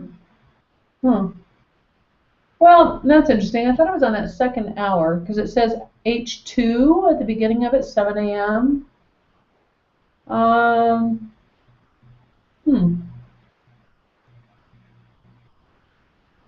Well, anyway, talk to the dad at the end. Oh, okay, it's hour 3. So you'll see it says Armstrong Getty 7:23:14, and then it says H3. So it's on hour 3. So save that and listen to that later. Okay. And then I guess the dad is on later talking about it too. But that's very typical what that kid did and what happened to him to do heroin. So now one of the other things I wanted to talk about is like some of your clients, they're not going to have quit doing their drugs or drinking for various reasons. And you need something that is that disclaimer, something that they read and sign that makes it all good, that shows that you advise them to talk to their doctor or to consider going through detox if it is needed, and that decision is entirely their decision. Well, not entirely. I mean, you would refuse to see them if they're actively a heroin addict or if they're still drinking like all day long. However, I have had clients that are actively drinking and using that I worked with. And I was a little concerned because I thought, I probably shouldn't be working with this woman because she still does meth all the time. Or Sunny, who was a crack addict, who was currently actively using crack, not every day, but most days. Or someone who's drinking and they drink every day. So what is the difference? Where do you draw the line? You can make sure, there was one man that was drinking a lot, and he actually would come in the morning. I made his appointments in the morning so that he wouldn't be drunk. But that didn't really work out. He'd come in the morning and he'd already been drinking, and so he'd just fall asleep in the chair. So there are certain people that, based on the degree of their use of drugs or alcohol, should be detoxed first. But there are some that maybe you can help them with the decision-making process if they can agree to come in when they're not under the influence at all, and you can get them started to help them make the decision that they've got to quit. And that's going to be kind of a tough decision. If you give them a disclaimer, not a disclaimer, but an agreement that they need to read and sign, it's going to be a mutual decision that you're going to make together. Because like I say, problem drinkers, habitual drinkers, they don't need to detox. They're not to that point where their body's going to go through the withdrawals. It's the people who drink all day long, all night. They have to wake up and start drinking, and they have to dose themselves throughout the day. Those are the ones that would need the detox. Active heroin or opiate user, they have to use opiates all the time. It's going to be very difficult to do your work with their opiate-infused brain and body, so they definitely will have to go through detox. And then if we can get the literature together of how people can naturally detox from opiates at home, because people do it all the time, it's not fun, but they do, we can hand them something like that in a packet, but also with the name and phone number of several addiction doctors in your area. And you can find those addiction doctors fairly easily. Now, from a business standpoint, if you go to these addiction doctors and you say, hi, I'm working with the Addiction Project and we do relapse prevention work, some of my clients that I'm going to have will need to be detoxed.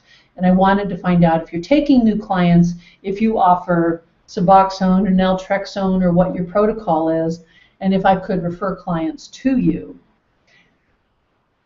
And then you also might mention if any of your patients, after they've detoxed, need a program that is for relapse prevention. I have an amazing program that is evidence-based and science-based and very low cost compared to treatment centers. And give them the packet and the information, right? Doo-doo-doo. Susie says, we might get people who think they're habitual. And they don't realize they're in need of detox. I would say that they know it. The reason that people would know it is because physically they cannot do without it. They physically go into a very bad state of health. Either if they were to quit drinking, their brain would start racing, they wouldn't be able to sleep, their heart would start racing, because remember, the alcohol's been suppressing all their brain and body activity. They would know if they're an opiate user, they know they need detox because every time they try to quit, it's just massively painful. Like on that interview you're going to listen to, the man says, I guess he's not a boy at 23, but he says, you know, it's like detoxing from it is like the worst flu you've ever had, the worst, but even worse than that. And instantly, that horrible, most sick, disgusting feeling, that the sickest you've ever been with a flu, it'll go away in 1 minute if you just use. So,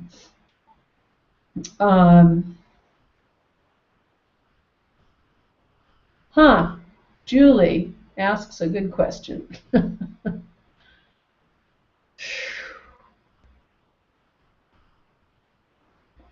don't know. People go into a treatment center. They are actively using. They're going to go into detox. They sign all kinds of papers, and their signatures on contracts. So,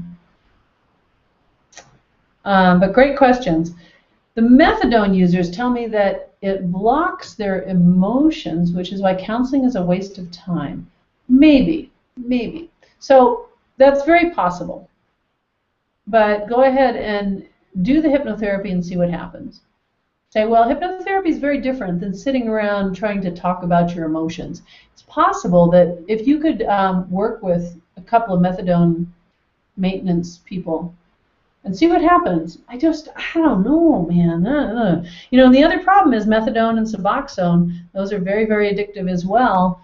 And it's not your job to tell them to get off of them, but you may want to discuss how addictive they are, and is that a replacement that is working for you?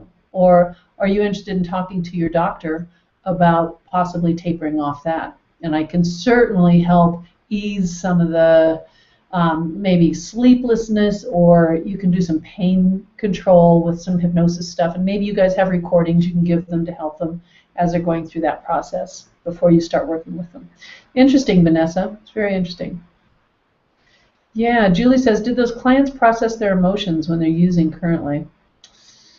Tough to say. Well, Julie, the lady that was the meth addict, she did pretty good. She did. I don't think she ever totally quit, but she wasn't real consistent about coming in for appointments and stuff. She did good, and she really loved coming in, and I think she was getting a lot of benefit. But I don't think she ever totally quit. Sonny, who was the meth user, he did quit. We worked together for about 2 months, once a week and twice a week. He did great. And he came in 6 months after we had stopped doing work together. He came into my office and just showed up to give me a rose and tell me that he'd got his family back and he was so happy, and he'd be clean for 6 months and everything else, and just absolutely knew that it was never ever going to be a problem again, which is really nice. alcohol people, lots and lots of alcohol clients who quit drinking. And I would say that maybe I had one that was a really severe alcoholic situation, the guy that fell asleep all the time. But the others were problem drinkers and habitual drinkers. So I did a 4-day intensive, and I had 5 people there, I think, 5 or 6. And a couple of them were definitely actively drinking. But at that time, I didn't have any rules about that. I didn't think about that. I just thought, I can do this. So I think one of them did not quit drinking. The others, my brother Richard did the work with me in that 4-day intensive, and we heard back from them, and he even heard back from one of the guys like 3 or 4 or 5 years later. And another woman, I emailed her, or she emailed me rather a few years later and said, you know, since that 4-day intensive, I never drank again. And she was actively drinking during that time and stuff. So we don't know for sure because there's no way to say what the outcome is for every person, right? Yeah, so Susie's question about if they don't know that they need detox, they know if they need it.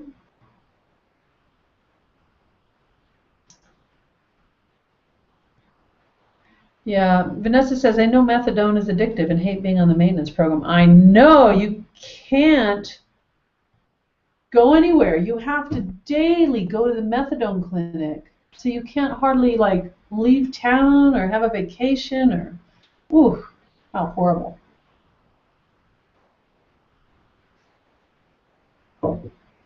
So, what else? We stopped 20 minutes. Okay, something we didn't go into yet, I believe, is the past timeline. Actually, what we're going to do, I'm going to go over this manual, and I think I can do it on a screen share, and then you get to see that. And then I will, after we're done with this class, I will get the file to you somehow. If nothing else, I guess I could use Google Drive. If I email it to all of you, and we can use Google Drive. Let me just find it.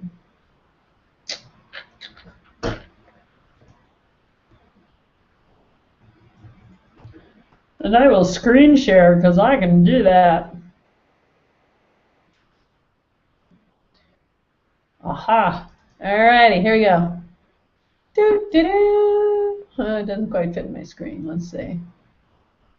I don't know if maybe, no. Oh, percentage. Can I shrink it down a little bit? Woo, there we go. Okay. I hope that you can read it okay. Here it comes. We're going to do a screen share of the manual. Okay.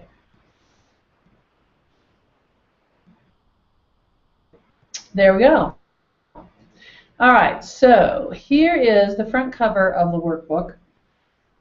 It says addiction freedom, but of course the word freedom is big, and it's actually kind of on top of that word addiction, so it's kind of nice that way. It says there is a difference between knowing the path and walking the path, so what do you suppose that means? And what does that mean about our program, and is that something that you could help someone understand who is going to be using the program? And where's that from? Do you guys know where that quote is from? Just out of curiosity. So it says, relapse prevention for a life free of drugs and alcohol. Powerful solutions to create a healthy body, an enlightened mind, and a life you love. So on this second page here, which I think you're seeing right now, let me see, yep. You're going to make, on this one, you're going to make a label that's going to have your picture and your contact information that's going to go right here where it says trainer info. In future printings, if you order like 100 at a time or something, we'll be able to imprint your picture and information in there. I'm thinking I might be able to actually do it with lower quantities, but I have to find a printer who will do it in that methodology. So they would print 1,000 books for me, but page 1, where your picture goes, they're going to print those in only a quantity of 50 or 100. So my plan is to get these printed in really big quantities and get the price down so that you are getting a fantastic deal as well. Okay, so this one tells about the program and some of the beliefs about it. And it does say, like right below your picture, it's going to say, meet your partner in creating your healthy life. You're about to experience something very different and life-changing. If you've struggled with addiction and you're ready to be free, you're in great hands. Your therapist will be your coach, your guide, and your trainer through the process of creating beliefs, values, and core strength. Their training and experience will give you the confidence you want in the life you deserve. No matter where you've been or what you thought you were, it's all about to change. Your trainer's ready to create a safe and confidential place for you to experience your transformation. You can trust that the work and training they have done is going to help you feel safe, secure, and solid. And I think that logo down there that says logo, huh? Yeah, I didn't even realize that. Okay, so now it says freedom for life. It says freedom for life. Okay, let's see if you guys commented on. So the difference in knowing the path and walking the path, it's from The Matrix, the movie. Knowing the path, people who have been in 12-step and treatment, they know the path. They know it inside and out. They know the steps from the 8A meetings, all the stuff they've done, they know it. But they're not walking the path because they don't know how to walk it, because no one has changed what's happening in their very, very addicted brain. So that's what this program is about, and that's what that means is you can go study meditation all you want, and you can analyze it, and you can spout off all the things about it that that you know, but if you haven't been actually doing it and experiencing it, you know, that's what it is. That's the difference. So that's what we're talking about. Okay, so then freedom for life. This is helping to justify the work we're doing on this page. Also, to convince your client that what we're doing is really credible. There's a little bit about my son, struggled with alcohol and opiates, and that's when my real journey began, and so on and so forth. So this is helping them really understand the success rates and such. And you know, if you give this manual to a treatment center so that they can choose to hire you to do the work, oh, I just thought of something. I didn't show you the pitch to the treatment center, so I'm going to do that. That's part of the slideshow, because there's two different slideshows, so I need to show you that before we're done. But anyway, if you show this manual to a treatment center, they're going to be like, oh my gosh, this is so great. All right, so then part one. Remember, these are not day one, day two. These are elements, are power steps, or not steps. We're not going to call them that. We need to have a name for these things. Principles is nice, but it's not punchy enough. So the first element, as I'll call it for now, is desire. What do you really want? Your client will write down in here 4 or 5 things they want for their body and their health. Make sure it's in positive terms rather than what you no longer want. My habits and routines, family and relationships, success and wealth. You're going to help them with this to get as specific as they can. And fill your mind and body with what you do want. Then on the back of that page, it has a place for them to journal, and this says a letter to myself. This also has the processes you're going to do. With them, you're going to do the timeline process with a fork in the road where they experience 2 futures. They're going to take the step and make their choice. It says you're going to experience a session with your trainer. Now, tonight they're going to listen to the infusion session.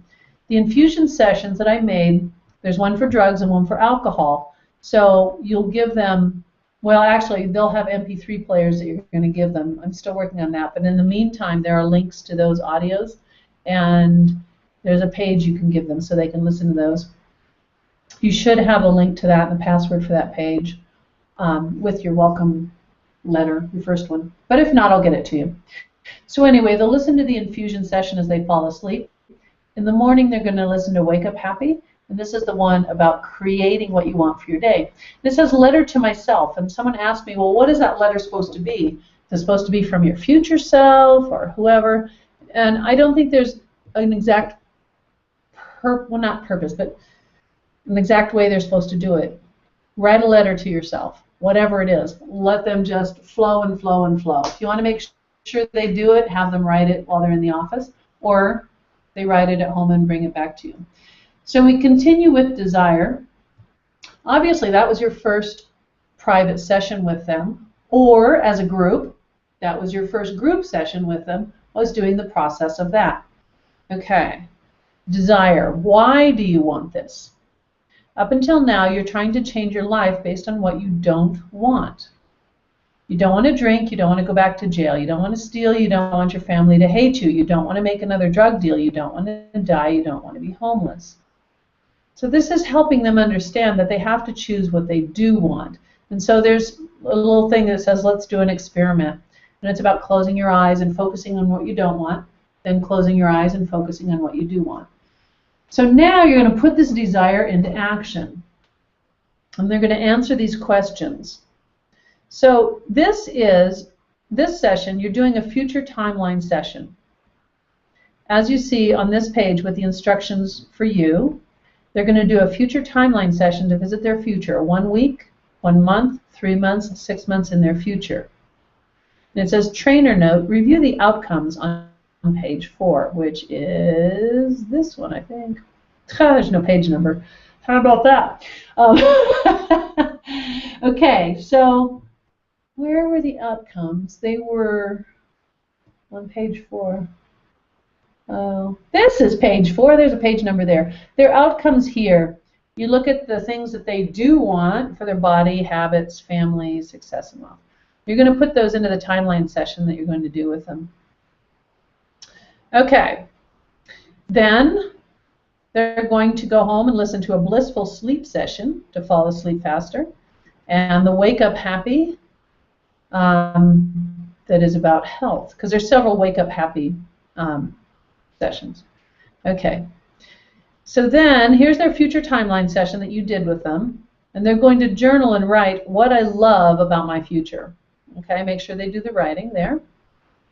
They will maybe bring that back to you. You might say, you know, if you would do your journaling when you first wake up in the morning, that's a really nice time to let your mind just flow and no pressure, just be in that nice kind of sleepy state and just write and write and write. Okay, so that was obviously 2 different days if you're doing private sessions. If you're doing your group with your 4-day intensive, you did the first part, you did the session, they're doing the writing, you take a 10-minute break, they come back, you start talking about that future timeline, you do the future timeline work, and that takes 1.5 hours, 2 hours altogether with the writing and the sharing and all that. Does that make sense? So they're not individual days. Element number 2 is belief. What is really true? This talks about whether or not you're an addict for life or if it's an incurable disease. Is relapse part of recovery? Now, when you guys are reading this, if there's something that you feel like, you know, I think that might be a little tough for a treatment center to accept. That could be a thing that kind of would glitch them. I can rewrite it, and we can get a little bit softer version for some of the treatment centers. Okay, change your beliefs about addiction. You know, the nice thing is, like, the images on these pages, you know, there's definitely a reason for them. You know, it's to create a mood and a feeling.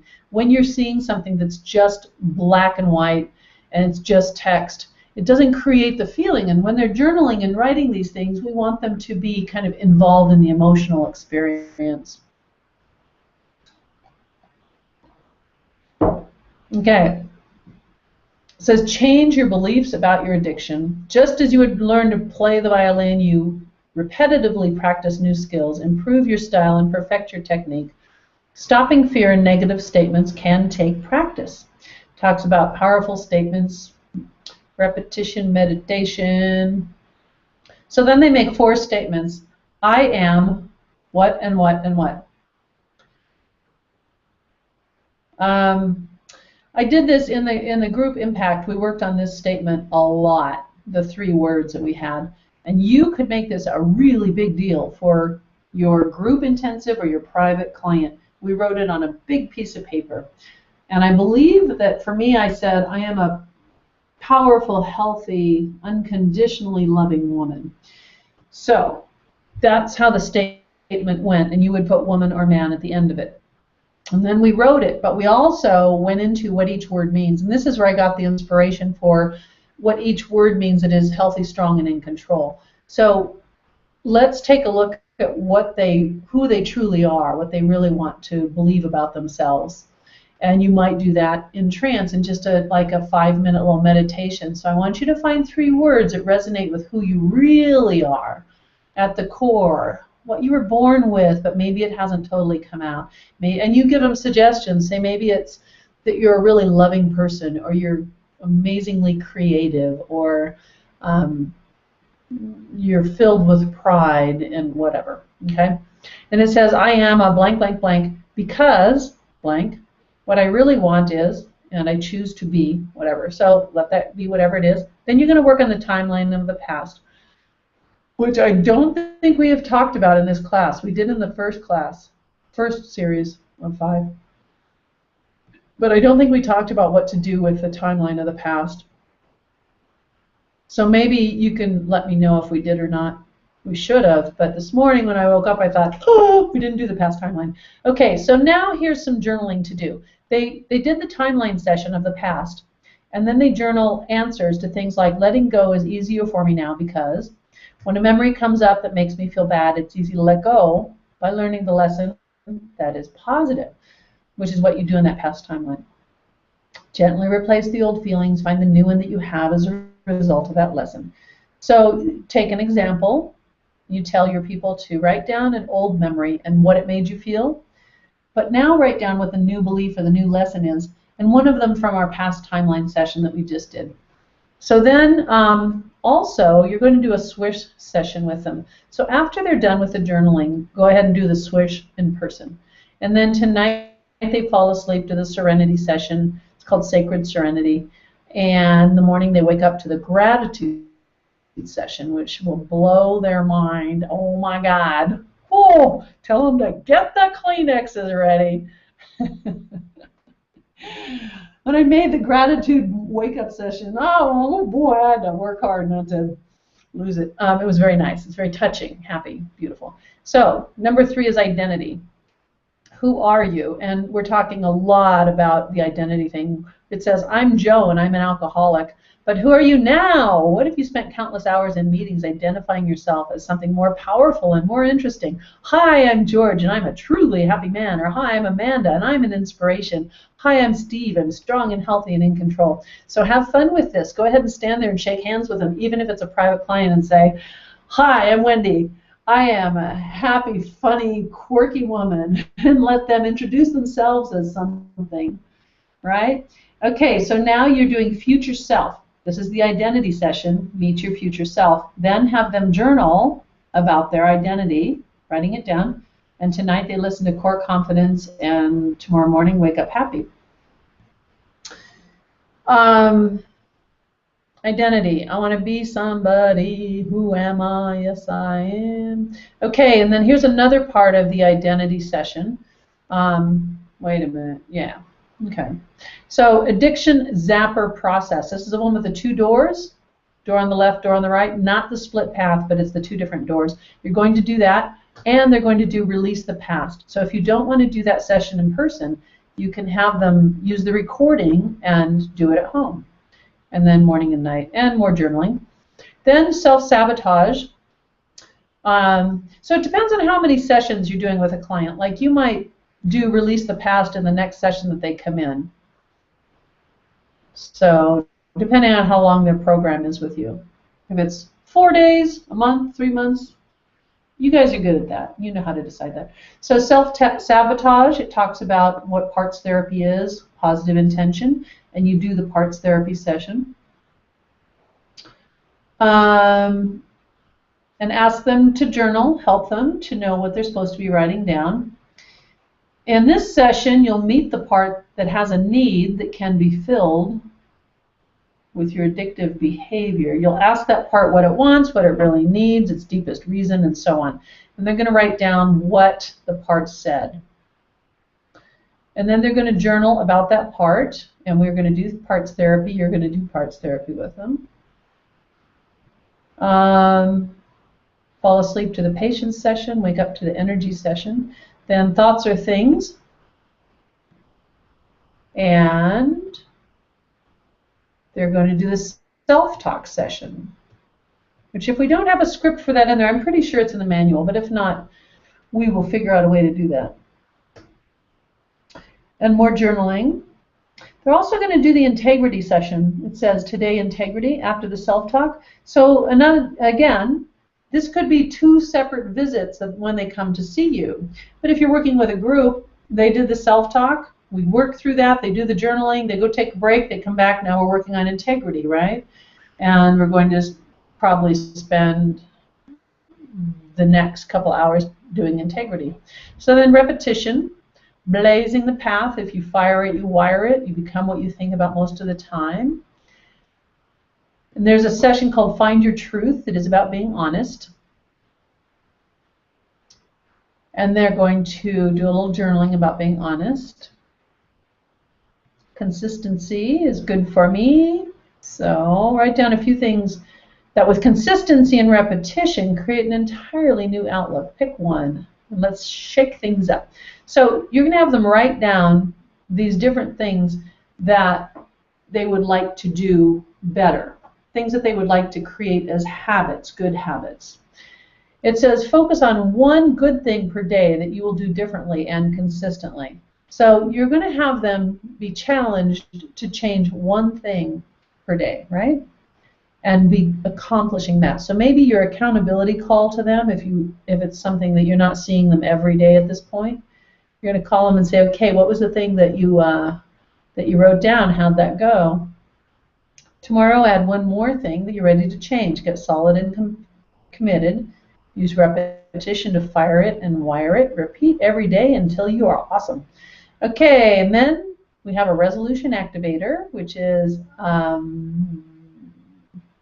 probably a script you don't have, I'm pretty sure. There is a recording for it, so we might want to have that transcribed into at least bullet points. Or you could have them listen to the recording, but you know, even in a group setting, like if you're in a treatment center or you have your own group in your office, you don't have to do all the sessions in person. You could turn on the recording because they're all going to be there and listen. So there you go. And then 7. Oh, 7 says change the triggers. Huh.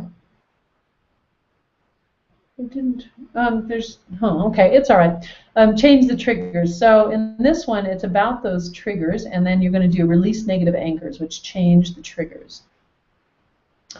And you're going to have them experience what things are triggering them, because there's a lot of things all around them that are triggering them.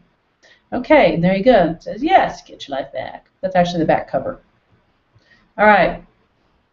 So there is the workbook. Let me unscreen share here. Well, how do I unscreen share here? I want to let me grab that. Ha-ha. Okay. Uh-oh, the connection dropped. Oh, no. Oh, crap. Oh, is it back? I think it's back, right? Oh, are we not back?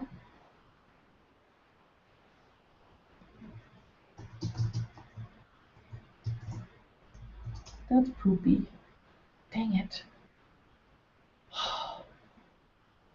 But the chat still works when the connection dropped. Yeah, Bob mentioned this book called The Brain That Changes Itself. It's a very good read, give you massive confidence when discussing how the brain can be changed. Absolutely. I have that book on my shelf. I've read parts of it, but I think it would be great to read more of it.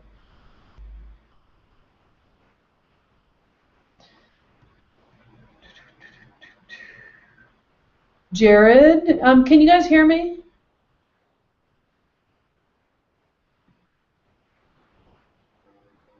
You came back on consistency is good for me. Okay. Darn it, because it didn't seem like it lost it from my end, but it did somewhere obviously. Okay. Well, we could do another class that's just on that workbook when you make sure you all have the workbook too. Okay. Susie says, I don't think we did the past timeline, just the future timeline. Right. I don't think we did either. Jared says, where are the sessions available? So Jared, there's a manual that is the training manual, and you have a download version of it, that you got in the welcome package, like the very first letter that I sent you, that has all the links to all the classes and stuff. And then also, you're getting the hard copy of the manual, which it's like about 200 pages, and it has all these scripts and all this stuff in there. It also has some research and some study. It has information about the different drugs and the effects and detox and all that. So lots and lots of scripts, and the scripts are like there's a moderation script, the intro to it, what to say, release negative anchors, and nice big printing on the scripts, so that with lots of spacing. If I read a script to a client, which I used to do a lot, if it was one big long text paragraph, it's really tough to read, but there's a lot of spaces so that you can pause and you can kind of get a better feel for how you would read it to them if you're going to read it. Some of them are bullet points rather than the whole script, because ultimately we really don't want you to use a script, but we do want you to get the right wording in there, So future timeline, all kinds of information is in there, and how to create the outcomes you want in that, the introduction, and a whole note thing about what to say. So did you download that book, Jared? Because I know I have mentioned it a few times, so I'm hoping that you did.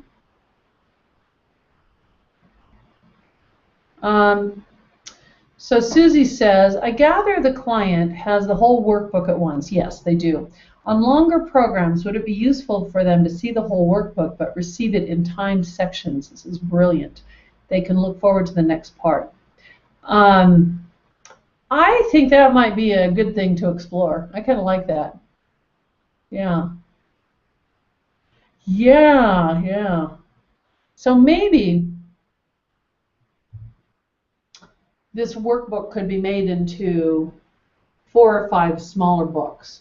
So it's like they get to graduate to the next one, and they do see that all of these are part of the set, but they get them as they're going into each segment. That's actually a pretty good idea. Thank you, Susie. I'm gonna consider that.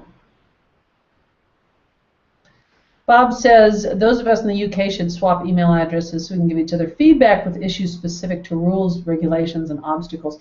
Yeah, and in the Facebook group, you could also get everyone who's a UK member, and you could do a little chat, like a private chat that's a group chat with all of you.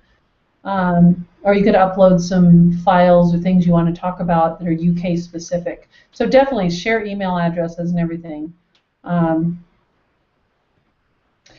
We could ask Terrence Watts. He would know. He's got the organization that is the HPTP, something like that. So I could ask him.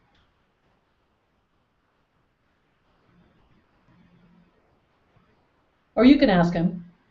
In fact, if you do know Terrence Watts, I've done trainings for him, and he knows that I'm coming there to do an addiction training. But you might want to talk about that and say, hey, we need some help here because we need to know in the UK what the best way is to do relapse prevention. Now, I did call one organization here in the US, and I left a message and asked her, I said, we're doing relapse prevention work, and I'm training people in different countries, but I want to know what's legal in doing relapse prevention here. Victoria, is it the same one as from Las Vegas or a new edition? Well, I didn't hand out any workbooks in Las Vegas. I have rewritten a lot of parts of it and added a lot to it. There are a couple people, even though I told them the workbooks are not, they're just there as samples. There are a couple people who took them, who stole them, but nobody was supposed to get the workbooks. But Jared did get the manual, the training manual in Las Vegas, absolutely. And Victoria, the training manual, the blue one, yes, that's the same one. That one has not changed. the same one you got in Vegas. Okay. Vanessa says, we have specific legislation in Australia. Absolutely.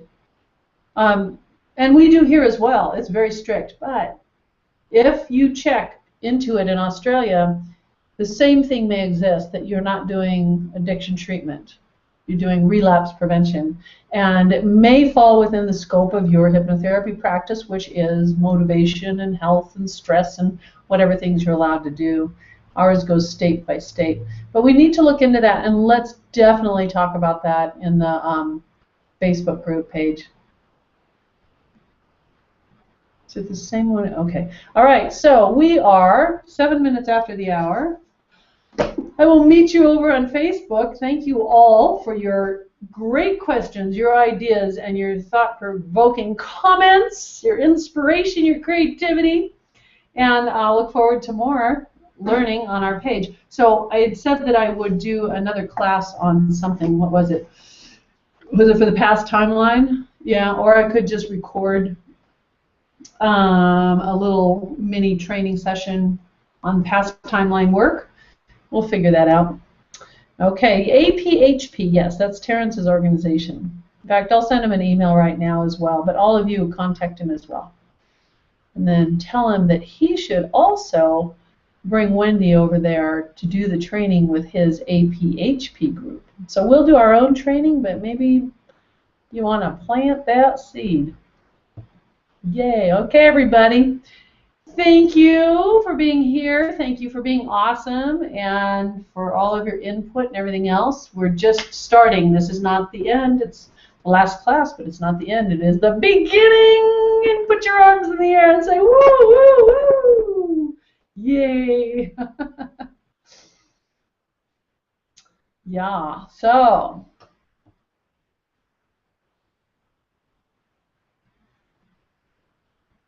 Yeah, the other, Susie was saying a little something there about them not preempting the work, or, yeah, I think that's a great idea. In fact, I'm going to work on that. I'm going to work on making that note, the workbook, into separate pieces. I really like that. Yeah. Like that idea. So each section. All right, look forward to seeing you on the Facebook page. Hand in the air, high five it up. Put this hand over here and this hand over here and give yourself a hug and say, oh my God. That's a love fest. We're going to do amazing work. I'll see you there. Bye-bye.